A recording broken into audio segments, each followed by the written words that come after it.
camat dan kepala gereja.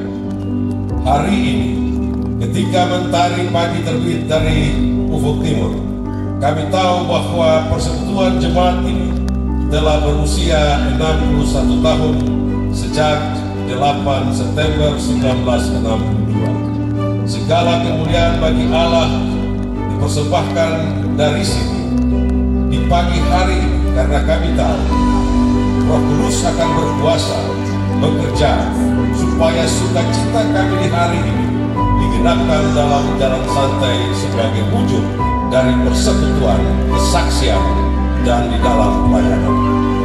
Kuatkanlah kami semua iman percaya kami di dalam Kristus Yesus.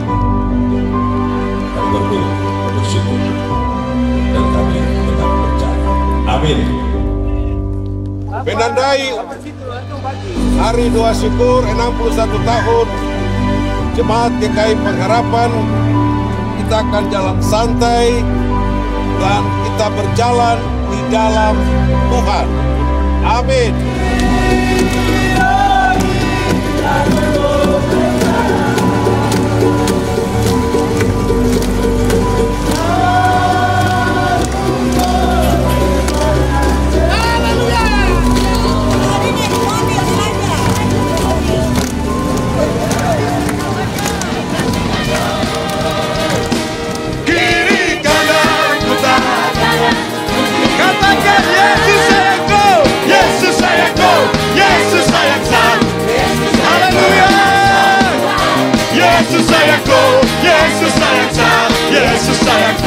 Sekali lagi, zeka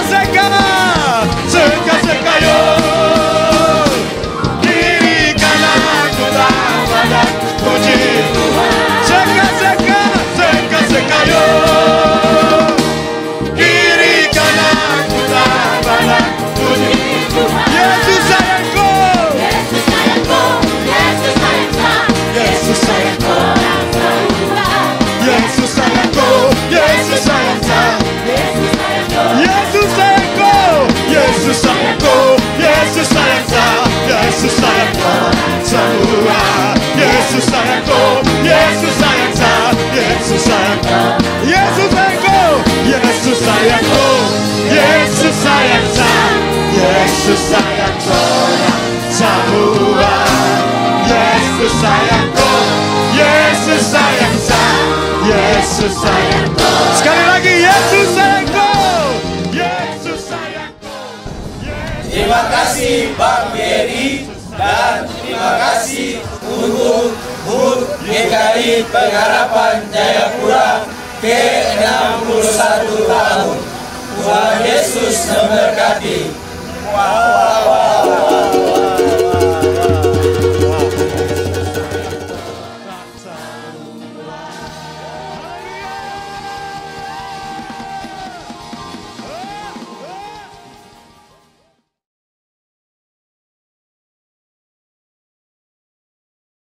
Bersama umat Allah membaca dari ayat-ayat 10, 12, 14, 16, kemudian 2, 4, 6 dan seterusnya. Mempelai laki-laki dan mempelai perempuan puji memuji. Jangan mudah betina daripada kereta-kereta Firaun, kuumpamakan engkau manisku.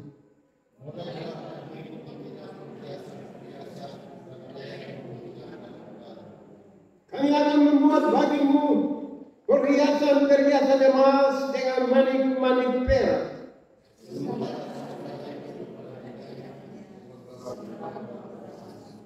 Bagiku kekasihku bagaikan sebungkus mur, tersisip di antara buah dadaku.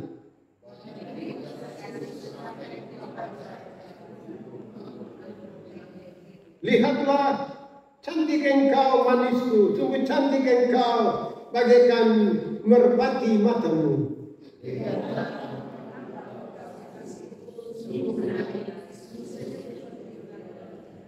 Dari kayu alas balok-balok rumah kita, dari kayu eru papan dinding-dinding kita, bunga mawar dari salon, aku bunga bakung di lembah-lembah.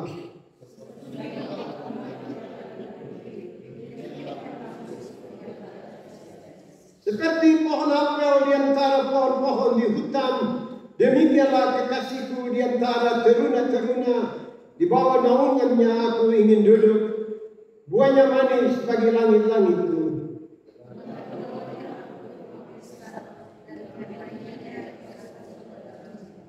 Kuatkanlah aku dengan panganan kismis. Segarkanlah aku dengan buah apel, sebab sakit asmaraku aku.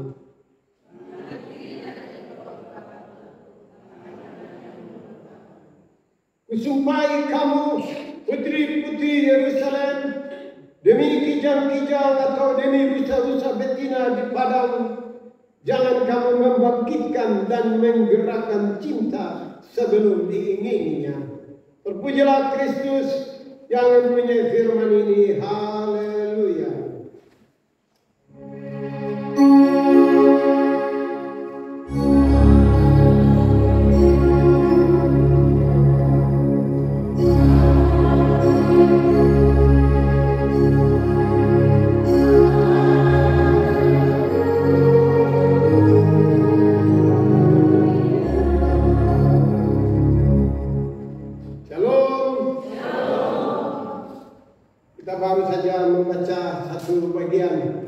Firman Allah yang terkesan sangat duniawi, tetapi justru disitulah keberadaan kita manusia sebagai makhluk jasmani manusiawi, tetapi juga kita mau menangkap makna rohani dari apa yang disampaikan oleh Salomo.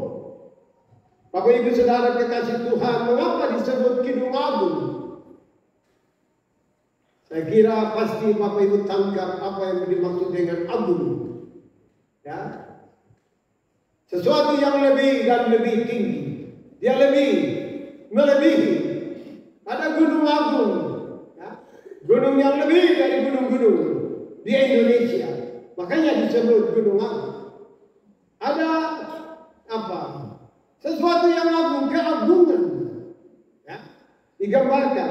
Nah, bagian ini adalah nyanyian yang melebihi dari semua nyanyian-nyanyian yang pernah ditulis oleh Salomo. Karena itu disebut Kidung Agung. Ya. Hanya untuk memberi gambaran dan memiliki makna yang dalam. Nah, kalau kita baca Kidung Agung semuanya, nanti pulang dan baca. Ya, supaya tahu, jangan menjadi orang Kristen yang tidak tahu, ya, gambaran-gambaran apa yang dikatakan oleh Allah. Nah, Bapak Ibu Saudara kekasih Tuhan, Salomo sedang menyanyikan satu pujian tentang cinta. Ya. Kita tahu Allah kita yang kita sembah, Allah yang penuh dengan rasa cinta. Kalau Allah tidak memiliki rasa cinta, waktu manusia jatuh terjerumus di dalam dosa, maka sesungguhnya Allah tidak perlu berkorban bahkan untuk mati menebus manusia. Tapi disitulah Allah memiliki perasaan cinta.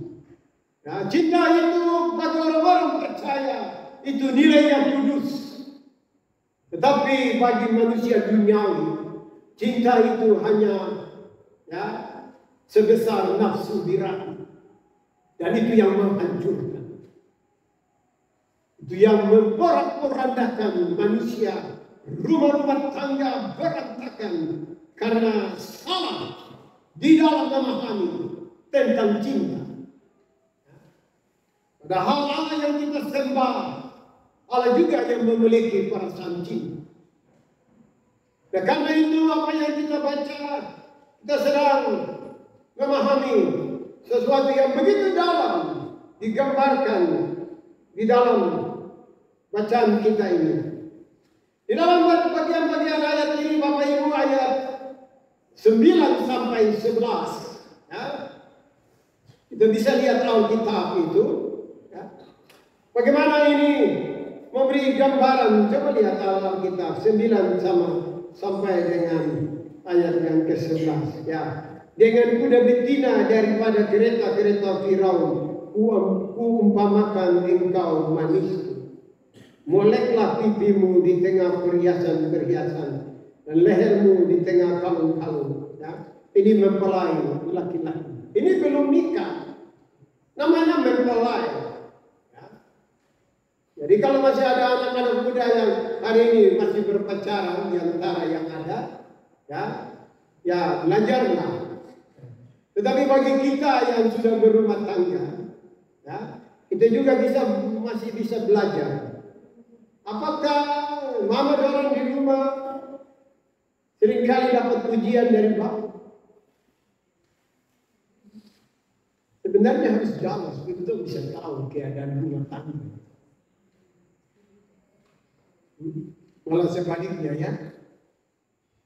Tapi Tuhan mau hidup ini harus indah. Ya.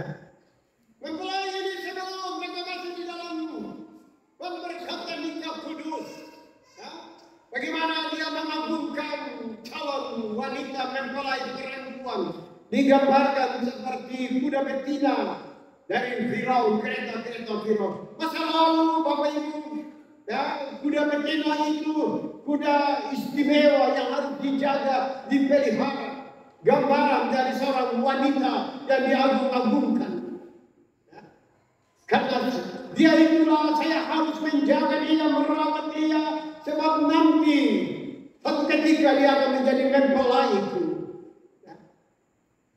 Dan tadi kita baca bagaimana gambaran dari mempelai laki-laki sampai ya, dia ungkapkan mempelai wanita itu. Mereka saling balasan, mengungkapkan kegaguman untuk calon mempelai.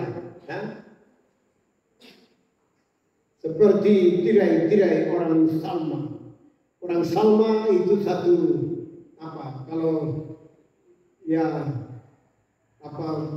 pembuat yang menenun kain-kain, ya, itu satu suku bangsa. Ini memberi gambaran yang kita baca tadi di dalam Kidung Agung ini. Nah, Bapak Ibu Saudara kekasih Tuhan, coba lihat ayat 12. Ya. Ini mereka saling puji-memuji. Ya.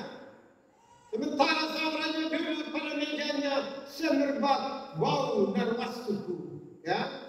Ini wangi-wangian dari Himalaya, ya, di Eropa, di Asia, di tengah Asia Tengah.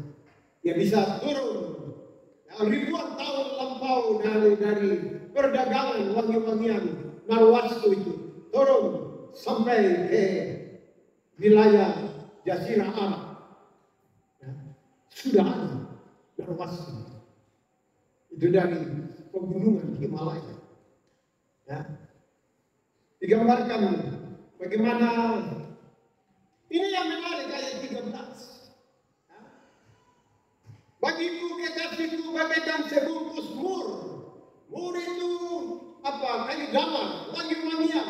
Biasanya mereka tahu di kayu kalu seperti rangkaian bunga menjadi pegangan pengantin.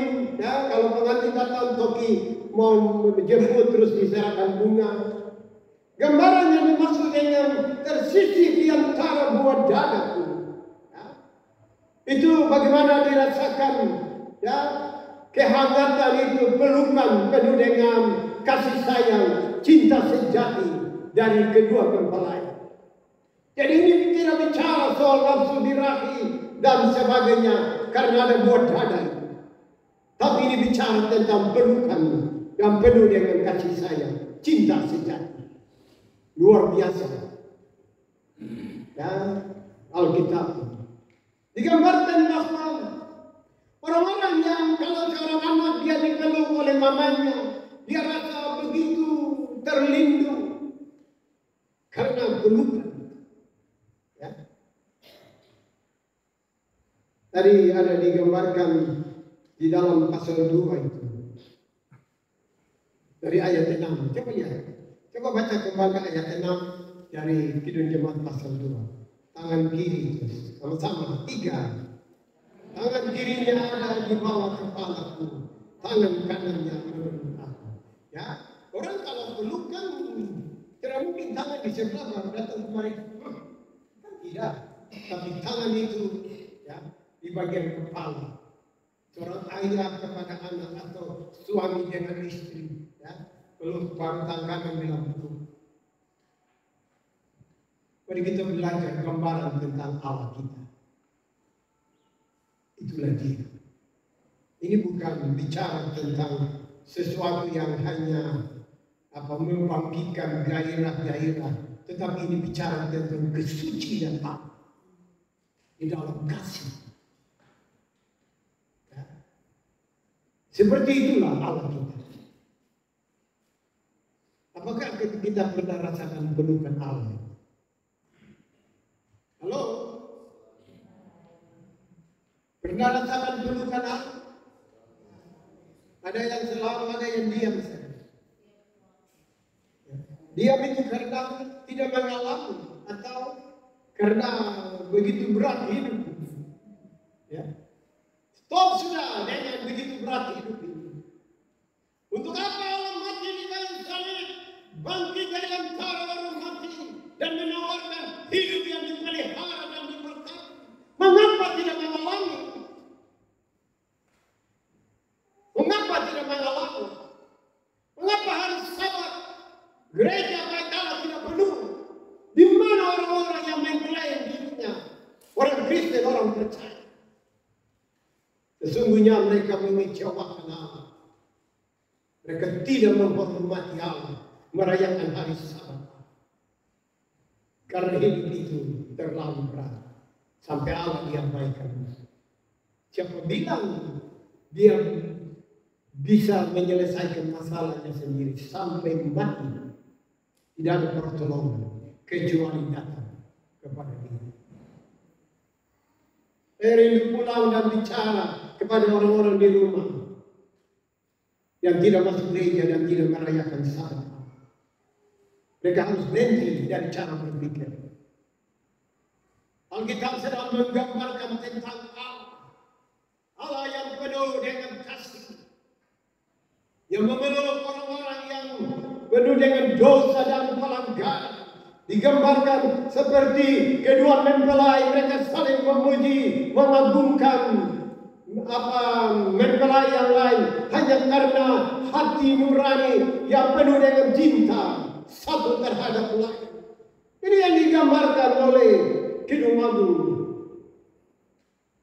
Ini tidak bicara tentang nafsu birahi, tentang gairah seksual dan sebagainya. Itu terlalu rendah di hadapan Allah.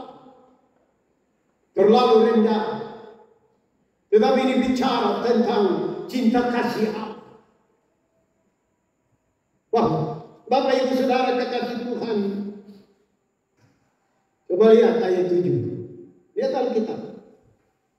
Baca sama-sama. 3. Kusumpahi kamu, putri-putri Yerusalem. Demi kijang-kijang aku demi rusa-rusa betina di padang. Terus, jangan kamu membangkitkan dan menggerakkan cinta sebelum diingini. Memang ini tidak mudah, tetapi dengan pertolongan Tuhan bisa. Jangan lakukan sesuatu yang salah. Ya. Di dalam hal seksual di hadapan Tuhan. Ya. Sebab rumah-rumah tangga itu yang dimeteraikan dengan nama Allah itu kudus. Harus dijaga sampai mati.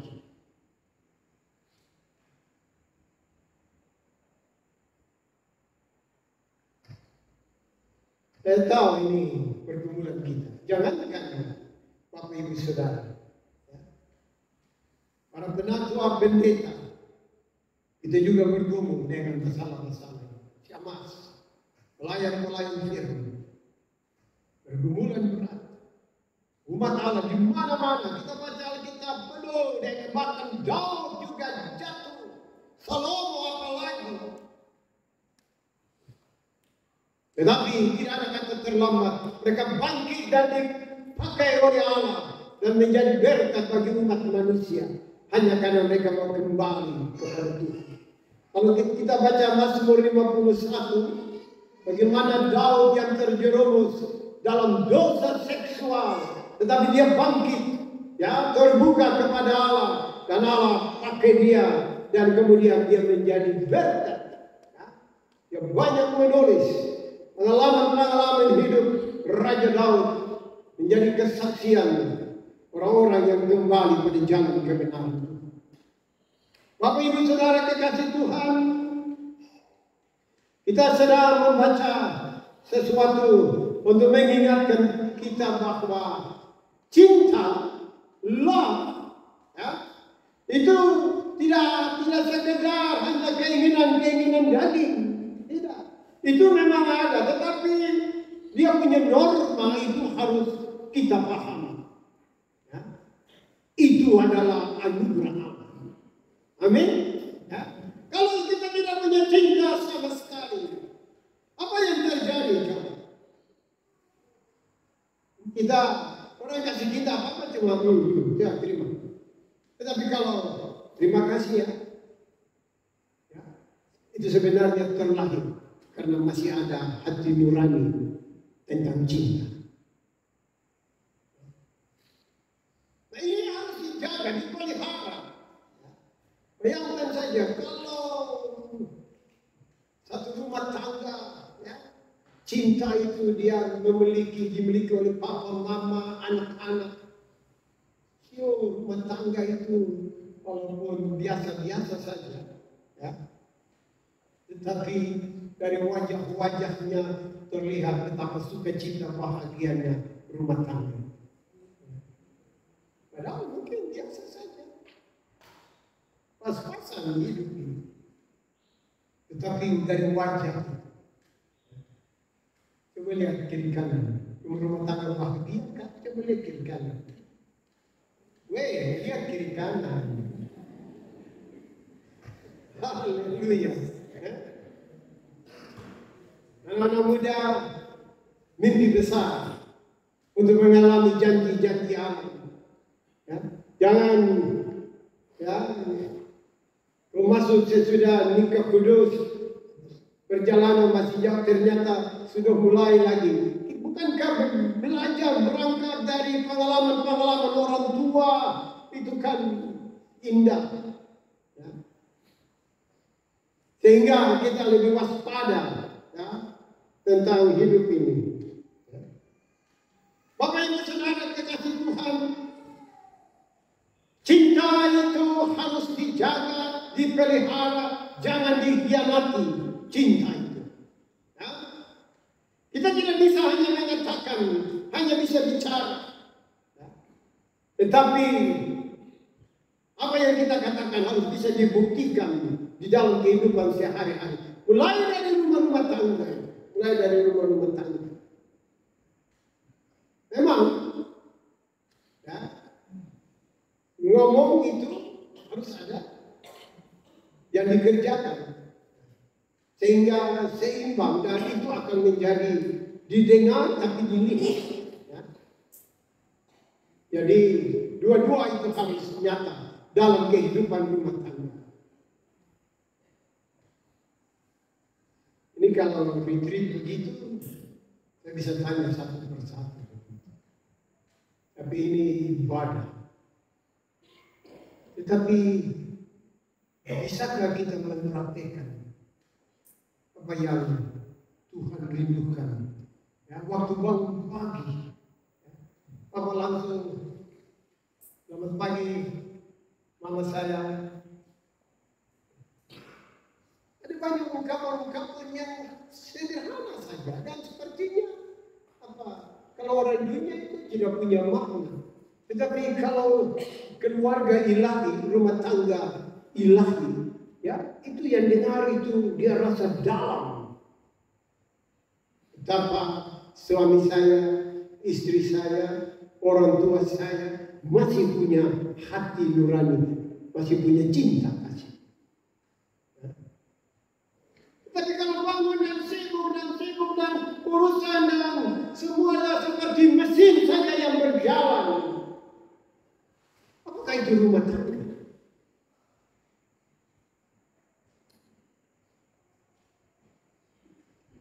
Kehidupan hubungan cinta kasih itu harus menyejukkan.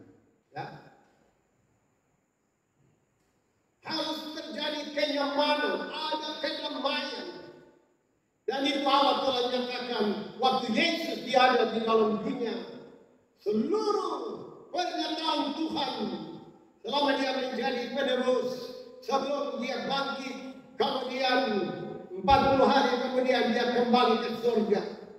Dia telah memberi contoh-contoh real, nyata, apa yang menjadi pegangan bagi manusia gereja Tuhan di dunia ini sebelum aku datang kembali.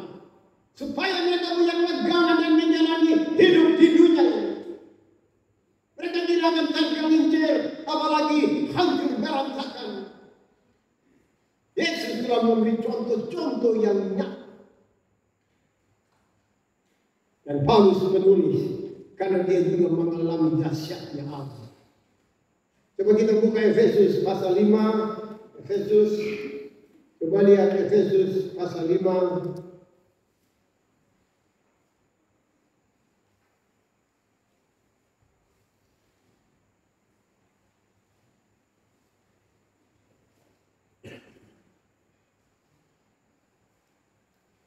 Kita mulai membaca bergantian, mulai dari ayat 28, umat Allah 29, 31, 33 dari Efesus pasal 5.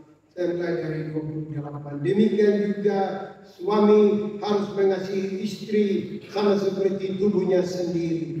Siapa yang mengasihi istrinya, mengasihi dirinya sendiri. 29.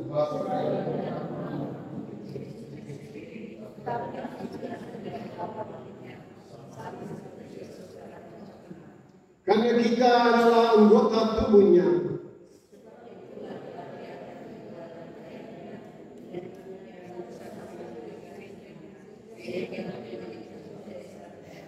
Rahasia ini besar, tetapi yang aku maksudkan ialah hubungan Kristus dan jemaat.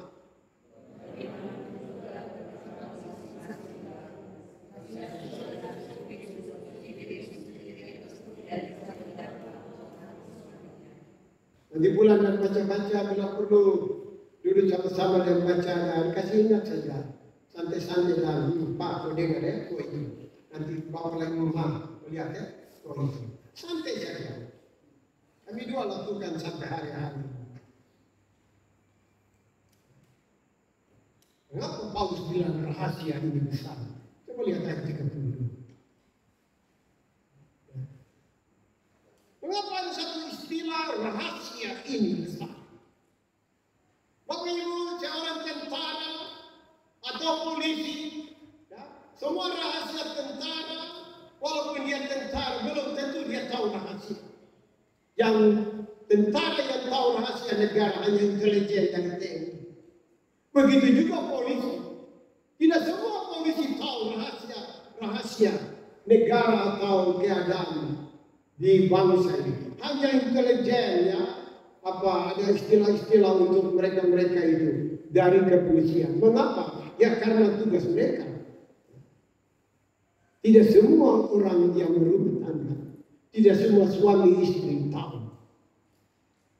Paulus bilang rahasia ini besar.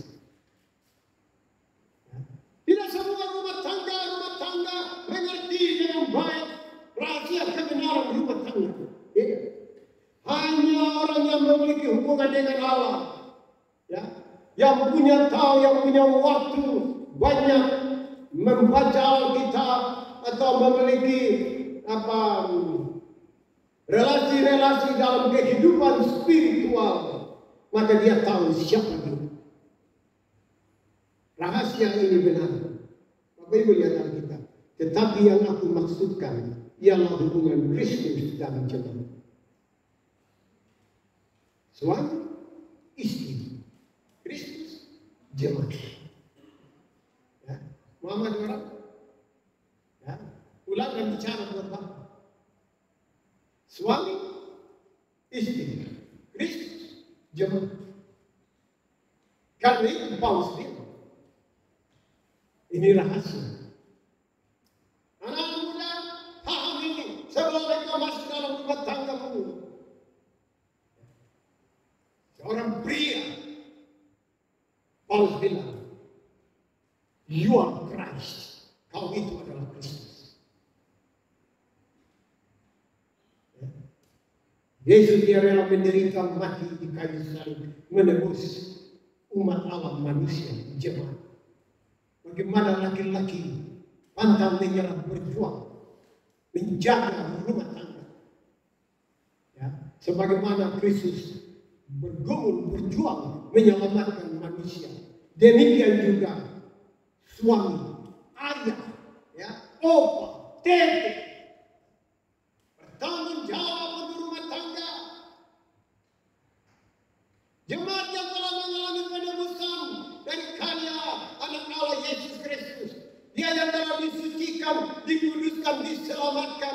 Kalau nanti dia mati, dia akan masuk surga, tinggal bersama-sama dengan Allah. Karena dia menyadari penebusan itu. Jemaat ini dia berusaha supaya jangan menyakiti hati Allah.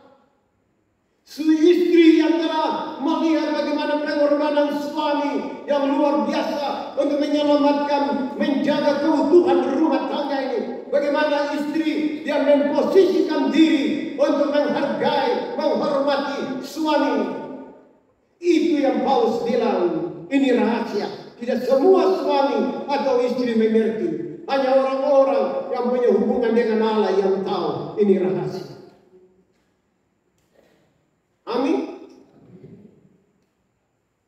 Coba mari kita pulang. Dan tidak ada kata terlambat memperbaiki kehidupan rumah tangga.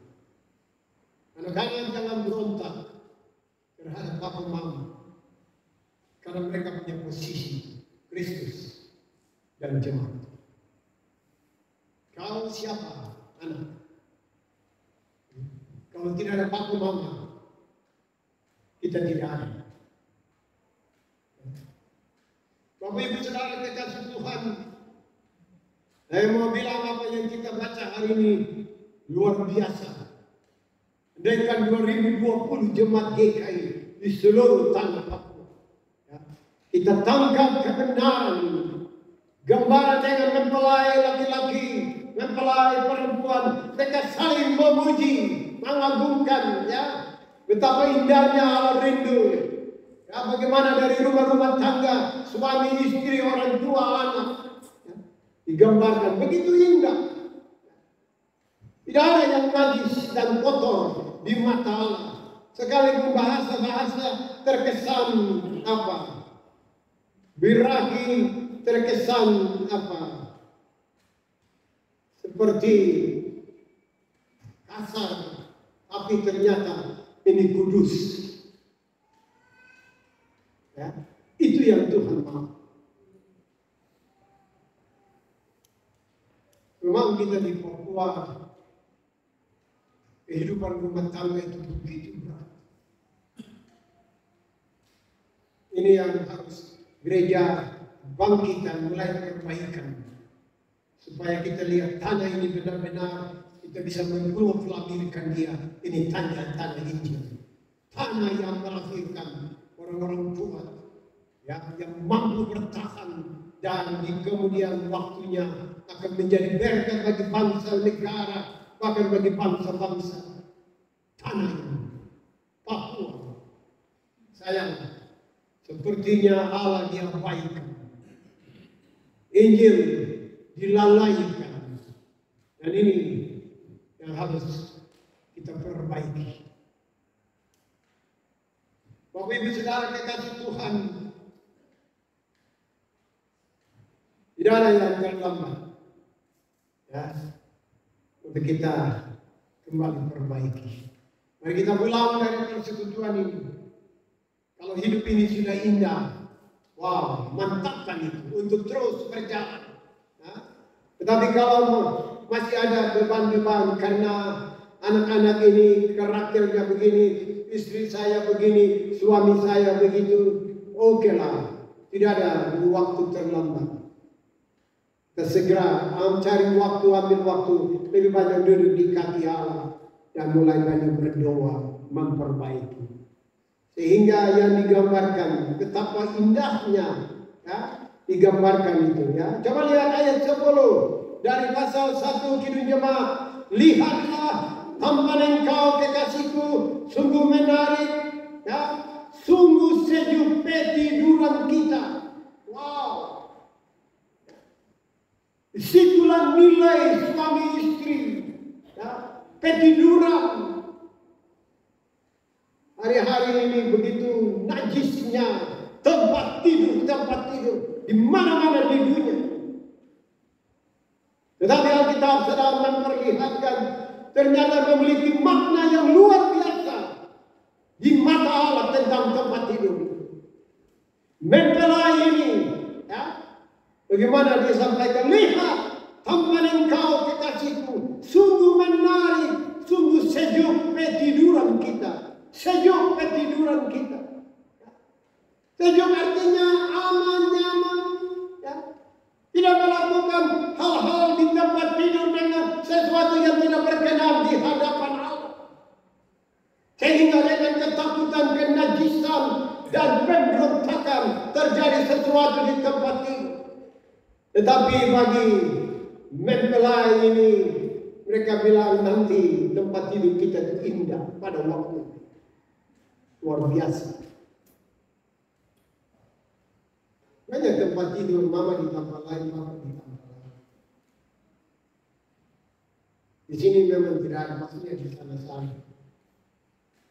Tidak tidur bersama di tempat tidur yang kudus.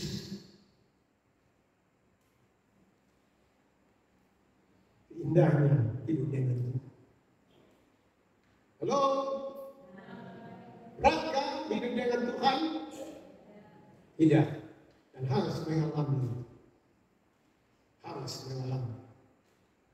Ya. Berjuang. Harus mengalami. Ya. Jangan sia-siakan pengorbanan Yesus yang telah berikan yang terbaik. Anak-anak harus hebat. Ya. Amin.